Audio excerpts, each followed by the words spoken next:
Merci, Monsieur le Président. Mon colonel. Présent. Est-ce que vous savez que vous bénéficiez du principe sacré de la présomption d'innocence ici à cette barre? Oui. Est-ce que vous savez, en tant que bénéficiaire de la présomption d'innocence, on vous doit respect et considération? Oui. Est-ce que vous ne vous dites pas quelque part qu'à travers des affirmations et questions qu'on a entendues ici, qu'on vous a manqué du respect? Oui. Ça...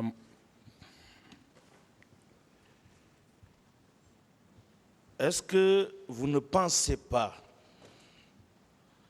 qu'à travers ces questions et affirmations qui d'ailleurs n'avaient rien à voir avec le débat, qu'on vous a fait essuyer la haine et le mépris de Toumba? Oui. Très bien. Est-ce que vous n'avez pas remarqué qu'à travers des questions et affirmations qui ont été soutenues ici, à la barre de ce tribunal, que certains ont banalisé l'assassinat de Makambo et même la tentative d'assassinat contre la personne du président Moussa Dadis Camara? Oui. Quel est votre état d'âme par rapport à ces affirmations et questions qui consistent à banaliser la mort d'un homme au profit d'autres dont on ne connaît certes pas les conditions, qui sont pourtant auteurs de ce qui s'est passé? Qu'en pensez-vous? Sur ça, je crois bien que ça, ce n'était pas faisable. Vous n'êtes pas choqué? Ça nous a choqué. Ça a choqué beaucoup de personnes. Vous n'êtes pas choqué quand vous voyez des personnes qui n'ont même pas de remords, même le moins de remords par rapport à ce qui est arrivé à Makambo et ce qu'on a failli faire au président Moussa Dadis, banaliser cette situation et poser des questions de nature à vous culpabiliser? Vous ne pensez pas? Vous n'êtes pas choqué? Ça nous a choqué, surtout que quelqu'un, donc, tu as longtemps causé avec lui, ri avec lui, tu l'attaches, tu prends une hache, tu fends sa tête. Ça nous a choqué. Et on banalise ça ici. Mon colonel, on vous a traité de rebelle ici. Est-ce que vrai que vous êtes vraiment un rebelle? Moi, je n'ai jamais été rebelle. Je suis loin de ça. Le pouvoir du président Alpha Condé était un pouvoir rebelle? C'était un pouvoir démocrate. Un pouvoir démocratique. Est-ce qu'un rebelle peut être utilisé par un pouvoir démocratiquement établi? Non. Pourtant, on dit que vous êtes un rebelle. Est-ce qu'un rebelle peut occuper des fonctions au plus haut niveau de l'État, en tout cas dans la sphère présidentielle, dans un régime démocratique pendant 11 ans? Non. Mon colonel, est-ce que vous ne vous sentez pas par endroit victime de votre loyauté à l'égard de tous les pouvoirs démocratiques que vous avez servis en République de Guinée? Si, je me sens. Je sens cela aussi. Alors, si vous étiez rebelle, est-ce que le président Alpha Condé allait utiliser vos services avec le colonel Moussa Tchebourou Camara pour aller régler des conflits intercommunautaires en forêt? Justement, c'est parce qu'il avait confiance en nous. N'est-ce pas la preuve que vous avez été un bon et loyal soldat au service de la nation? J'ai été toujours comme ça. Même à Fria, j'ai fait des missions et auxquelles j'ai fait des preuves de relations entre le gouvernement et les membres de l'usine de Fria devant tout le monde. Est-ce qu'en tant que militaire, il y a une mission plus honorable que celle confiée à vous par le président de la République et pour le bien de la nation? Il y a une mission plus honorable que ça? Il n'y a pas de mission plus honorable que ça. Vous pensez que c'est donné à tout le monde Non. de recevoir la charge, la mission du chef de l'État d'accomplir des missions aussi honorables comme ça? Ce n'est pas tout le monde. Est-ce que vous ne vous sentez pas fier d'avoir servi ces pouvoirs avec loyauté? Je me sens fier d'avoir servi plus de 4 chefs de l'État. Alors, la dernière fois, et je pense que les mêmes questions ont persisté, quand on a continué à vous poser la question, est-ce qu'il n'y avait pas la gendarmerie, est-ce qu'il n'y avait pas la police, pourquoi vous vous comportiez comme ça, comme les gendarmes ou les policiers? Quand le président Alpha Condé vous envoyait à Zérékoré pour régler des problèmes que personne ne pouvait oser affronter, est-ce qu'il n'y avait pas de gendarmes à Zérékoré? Il y avait toutes les unités à Zérékoré. Est-ce qu'il n'y avait pas de policiers à Zérékoré? Il y avait des policiers à Zérékoré. Est-ce qu'il n'y a pas un bataillon qu'on appelle la 4e région militaire à Zérékoré? Si, il y avait un bataillon de Alors 4e pourquoi jour. on a laissé tout ceci pour vous choisir jour avec le colonel Moussa Tchegboro Kamara pour aller apaiser la zone forestière? C'est par la confiance. Est-ce qu'un soldat reconnu par son indiscipline, par sa cruauté, peut bénéficier de la confiance d'un chef d'État pour aller apaiser une zone comme ça? Non. Est-ce que vous pensez que le président Alpha Condé ou même un autre allait même dans ses rêves se tromper un jour pour confier une telle mission à M. Aboubakar Toumba Diakité? Il ne peut jamais le faire. Très bien. Alors, en dehors des événements du 28 septembre pour lesquels nous sommes là, est-ce que vous avez une fois fait l'objet d'une poursuite judiciaire pour quoi que ce soit lié soit aux événements du 2 et 3 février 1996 ou aux événements qui l'ont succédé? Non. Je n'ai jamais été poursuivi. Très bien. Est-ce que vous pouvez confirmer ici, mon colonel, que vous aviez sauvé le pouvoir du président Alpha Condé, victime d'attaque à son domicile le 19 juillet 2011? Si, je confirme.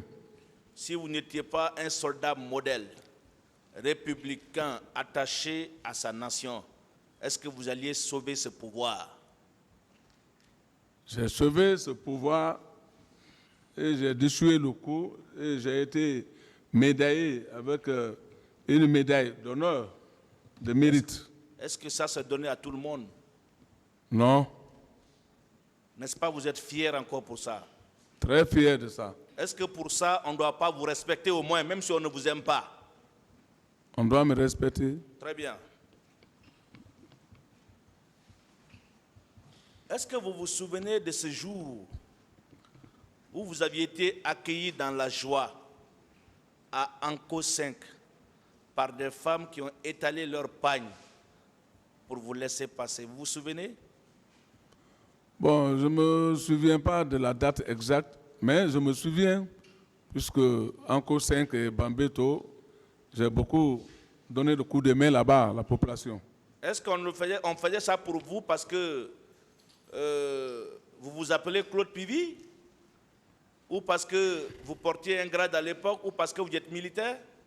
Est-ce que vous pouvez dire au tribunal le comportement ou les actes que vous aviez posés au point de forcer, n'est-ce pas, l'admiration de cette population? Oui, c'est parce que je venais à la défense de cette population contre les mauvais bandits à main armée, lesquels que je les prenais devant eux et que ceci les emmerdait. Donc, nos mamans et nos papas étaient contents avec la jeunesse de m'accueillir à bras ouverts dans ces différentes parties. Alors, pendant cette période transitoire, est-ce que vous pouvez confirmer ici que la plupart de ces bandits étaient des éléments incontrôlés des militaires armés? La plupart étaient des militaires non seulement non contrôlés, et des militaires déjà déshabillés, mais ils portaient la tenue avec les armes. Est-ce qu'il était facile pour la gendarmerie et la police de mettre main sur des bandits de ce genre? Ce n'était pas facile. Si ce n'est pas vous, est-ce qu'il y avait garçons, comme les Ivoiriens me le disaient à l'époque, est-ce qu'il y avait garçons qui pouvaient prendre le risque pour entrer dans les coins et recoins pour traquer ces bandits-là? Est-ce qu'il y avait ces garçons-là en Guinée?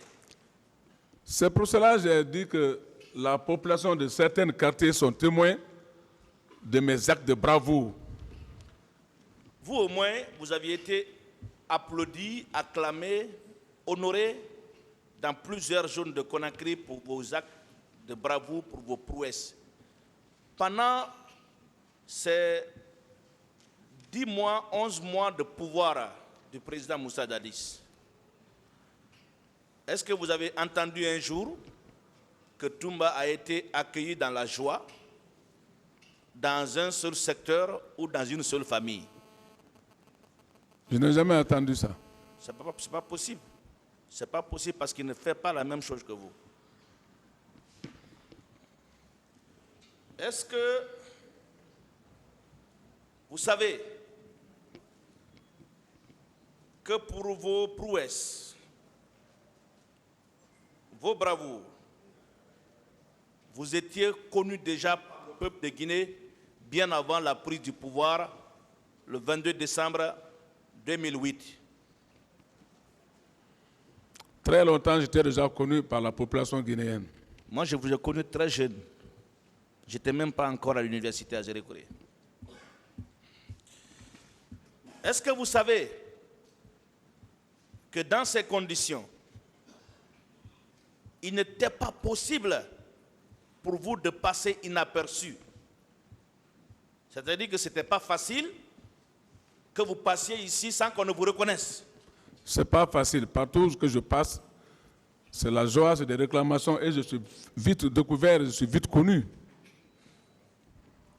Alors, je vous rappelle qu'au dossier de la procédure, il y a les auditions du général Baldé, du général Bafoué et tant d'autres responsables des forces de défense et de sécurité qui étaient là pour le maintien d'ordre, que je n'incrimine pas du tout, qui étaient là pour le maintien d'ordre. Est-ce que vous savez qu'aucun de ces officiers n'a dit avoir vu le colonel Claude Pivy au stade? Est-ce que vous le savez? Je le sais, personne. Alors si eux-là qui vous connaissent, qui vous côtoient, ne vous ont pas vu, si quelqu'un d'autre dit le contraire, vous ne pensez pas que c'est des contre-vérités? C'est des contre-vérités. Vous aviez côtoyé certains leaders politiques qui étaient au stade, qui vous connaissent bien, qui ont identifié, dévisagé certains de vos co-accusés. Mais aucun d'entre eux ne vous a déclaré, n'a même pas cité votre nom. Alors si quelqu'un d'autre, en dehors de ces personnes, vous cite, vous pensez que c'est la vérité? Ce n'est pas la vérité. Très bien. Même Toumba, qui est venu avant vous, et Mamadou Aliou Keita aussi, qui était sur les lieux, n'ont pas dit votre nom. Si quelqu'un d'autre soutient le contraire, est-ce que le tribunal doit le croire? On ne doit pas le croire. Très bien. Le ministère public vous a posé ici la question de savoir, mais quand vous étiez venu à Bambeto, on vous a dit qu'il y a eu des tueries au stade, ou que des hommes en uniforme auraient perpétré des tueries au stade. Pourquoi vous n'êtes pas allé au stade, mon colonel? Est-ce que aujourd'hui vous ne pouvez pas dire Dieu merci que vous n'avez pas eu le réflexe d'aller directement au stade? Parce qu'on aurait dit qu'on l'a vu au stade, peu importe le moment. J'avais bien dit ça ici. J'ai dit Dieu merci. J'ai dit en respectant mon président que je dois rendre compte de ma mission au président. Si ce n'était pas ça, si j'allais au stade, ce qu'on parle aujourd'hui, on n'aurait pas dit ça. Alors, on a fait savoir ici que le général Sekouba Konaté a été affecté à Conakry pour vous maîtriser. Je sais quand même le respect que vous vouez au général, vous l'avez fait savoir ici. Il était votre chef, vous l'avez dit. Mais, mon colonel, si le général Sekouba Konaté pouvait vous maîtriser, est-ce qu'il n'avait pas la possibilité alors de vous empêcher de faciliter la prise du pouvoir par le président Moussa Dadis Camara? En tout cas, moi, ce qui reste, le journal, c'était un chef hiérarchique à moi. Ouais. Et on a beaucoup de respect, bien que c'est ma classe, mais il était plus gradé que moi maintenant, donc j'avais beaucoup de respect pour lui et il avait beaucoup de respect pour moi. Et vous l'avez respecté même après le président Moussa Dadis, parce que vous l'avez respecté, vous l'avez servi loyalement. Alors moi, ma question est de savoir, puisqu'on dit qu'il était venu pour vous maîtriser, parce qu'on dit que vous étiez indiscipliné, il était plus fort que vous. Je comprends le respect que vous devez au général. Est-ce que si c'est vrai ce qu'on dit, lui, il n'allait pas prendre le pouvoir devant le président Moussa Dadis Camara? Quelqu'un qui vient pour te maîtriser, il peut t'envoyer un bidon de 20 litres de l'huile rouge. Il est venu me donner ça le matin devant ma propre femme. Il s'est déplacé de Bata, il est venu chez moi là-bas, me donner un 20 litres de l'huile rouge que, ah, mon ami, c'est ce que je t'ai apporté. Très bien, je suis satisfait. Alors, mon colonel, est-ce que vous pouvez expliquer sommairement l'influence du général Sekouba Konaté dans l'armée, dans l'exercice du pouvoir politique, dans le fonctionnement du CNDD du 22 décembre 2008 au 3 décembre 2009? Bon, là-bas, ce que je connais, je sais que le général Sekouba, le capitaine Dadis, chacun s'est battu pour le pouvoir. Chacun s'est battu pour qu'on obtienne le pouvoir. Donc, c'était à nous de juger et de donner chacun son poste. Voilà pourquoi j'ai dit que nous étions au nombre de 4 pour discuter le dernier mot. Paix à son âme, mon ami Issa, et moi, et le général Sekouba et le capitaine Dadis. Très bien. Parlons des recrues de Kaléa, même si celui qui a évoqué cela dit que vous n'en savez rien, mais vous étiez quand même à la présidence, vous aviez appris certaines choses que vous pouvez porter à la connaissance du tribunal. C'est un peu lié à une question que je vous ai posée ici la dernière fois. On a tendance à diaboliser les recrues de Kaléa. Alors, mon colonel, oui. On vous a dit ici que Kaléa, c'était une milice.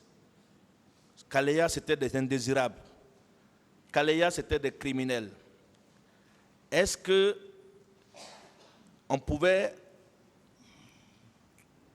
incorporer dans l'armée des personnes qu'on qualifie de tous les noms d'oiseaux ici, si elles étaient comme on les décrit là, indésirables, un milice, ainsi de suite. Après le président Moussa Dadis Camara, même pas le président Moussa Dadis, en président du président Moussa Dadis Camara.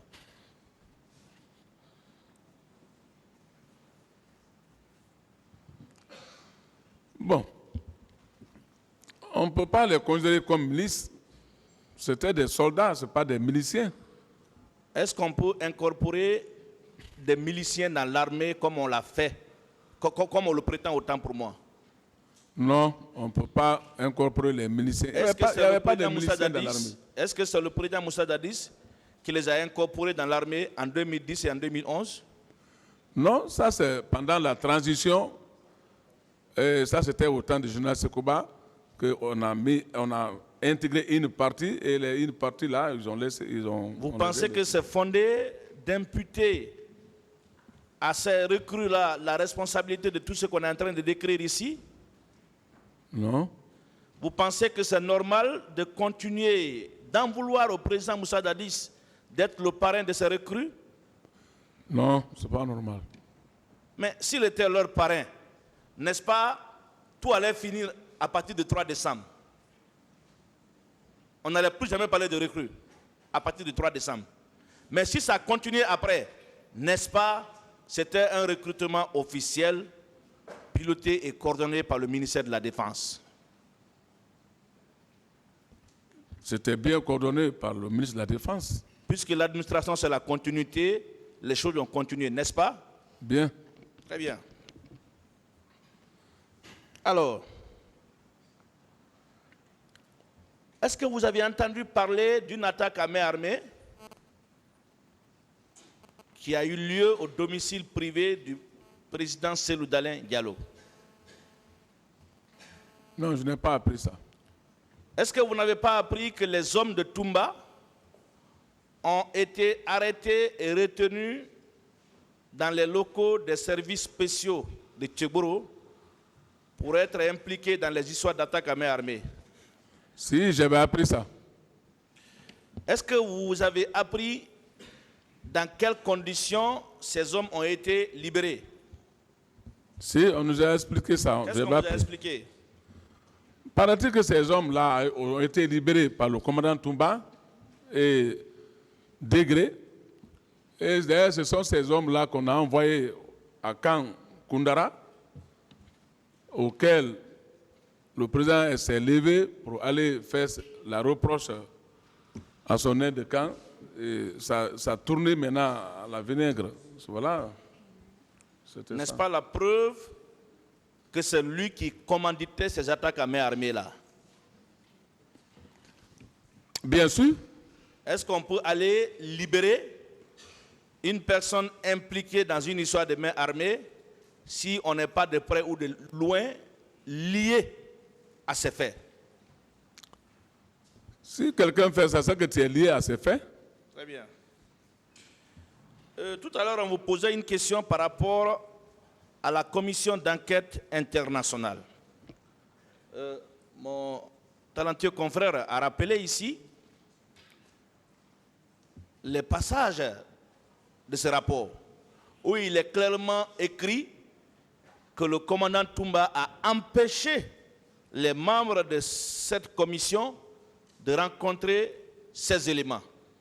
Est-ce que vous, la commission a demandé une seule fois à rencontrer vos éléments? Moi, j'ai bien dit que la commission internationale, c'est moi-même qui les ai reçus dans mon bureau. Voilà. Quand la commission vous a interrogé, est-ce qu'elle a demandé à rencontrer vos hommes? Non. Alors, n'est-ce pas la preuve que la commission n'a rien entendu, que vous êtes allé au stade avec vos hommes? Non. Très bien. Donc, si le commandant Toumba a refusé que la commission s'intéresse à ces hommes, N'est-ce pas la preuve qu'il était en train de cacher quelque chose? Bien sûr. N'est-ce pas la preuve que c'est avec ces hommes qu'il a été au stade et qu'il n'a pas voulu que la vérité se dévoile? Bien sûr. Est-ce que vous savez ici que ce Raphaël a déclaré dans son procès verbal d'interrogatoire que Toumba a reconnu devant les membres de la commission d'enquête internationale qu'il est allé au stade avec ses amis. C'est comme ça qu'il a dit, avec ses amis. Est-ce que vous le savez? Au niveau d'ici que j'ai attendu ça. Et là, c'est son garde-corps qui le dit. Hein? Oui. Et c'est lui qui l'a accompagné devant les membres de la commission d'enquête internationale. Mon colonel,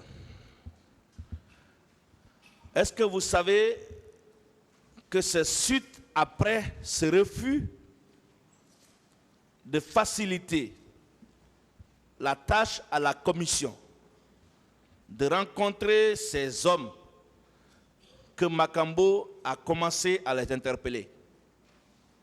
Est-ce que vous le savez? C'est ce que j'ai dit ici. J'ai dit sûrement Makambo avait pris le devant en tant qu'il était le chargé d'opération. Très bien. Très bien. Donc c'est suite à son refus de coopérer que Makambo s'est mis à la tâche pour les interpeller et les mettre à la disposition de la commission qui était encore présente à Conakry. Bien sûr. Est-ce que vous pouvez confirmer ici? Je vais finir parce que je vois que vous êtes fatigué. Est-ce que vous pouvez confirmer que c'est dans le but d'empêcher l'interpellation et la mise à la disposition de la justice que les événements du 3 décembre sont survenus?